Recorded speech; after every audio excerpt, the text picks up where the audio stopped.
আজকে তোমাদের জন্য খুব সহজ একটা আমি এডিটিং অ্যাপ নিয়ে এসেছি। সেটা কোনো প্রমোশন না, আমি নিজেই ভাবলাম যে নিজের থেকেই তোমাদের সাথে একটু শেয়ার করি আমি কি করে ভিডিও এডিট করি। ফার্স্টেই চলে যেতে হবে তোমাদের প্লে স্টোর থেকে তোমাদের অ্যাপটা নামিয়ে নিতে হবে, যার নাম হচ্ছে ইনশট।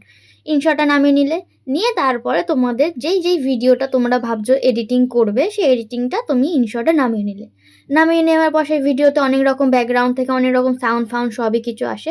যদি তোমাদের মনে হয় যে না তোমরা সাউন্ডটা রাখতে চাও তো রাখতে পারো, যদি না রাখতে চাও তাহলে সাউন্ডটাকে মিউট করে দেবে। দেওয়ার পর এখানে অনেক রকম ফিচার্স আছে, সেরকম তোমরা যদি মনে করো যে ভিডিওটাতে একটু আমি এক্সট্রা ফিচার্স কিছু অ্যাড করব, সেটার জন্য ওখানে অনেক কিছু ফেসিলিটি দেওয়া আছে। কিন্তু যদি আমার ভিডিওটা যেহেতু আমি ওখান থেকে কিছুই নিইনি, ডাইরেক্ট আমি চলে গেছিলাম সাউন্ড দিতে। তো সাউন্ডটা কী করে দেবে সেটা তো জাস্ট ওখানে দেখালাম, মিউজিকে যেতে হবে, অডিওতে, ওখানে গিয়ে অনেক রকম এআই টাইপ অনেক কিছু আছে। কিন্তু না, তোমরা তোমাদের নিজস্ব সাউন্ড যেটা আছে, নিজস্ব ভয়েস যেটা আছে সুন্দর সুন্দর সেটাই দেবে। দেওয়ার পর তোমরা কী করবে, ইনশটে যে লোগো সেটাকে হাটিয়ে দেবে, মানে সরিয়ে দেবে।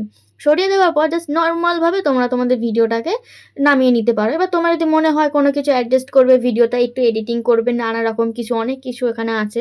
কিন্তু তুমি যদি মনে করো যে না আমার যেরকম সুন্দর ভিডিও আমি মানে একটা এডিট করেছি, সুন্দর একটা ভিডিও ক্যাপচার করেছি সেটাই আমি পোস্ট করব, তো সেটাই এবার এখানে নানা রকম এক্সপোর্ট করার আছে।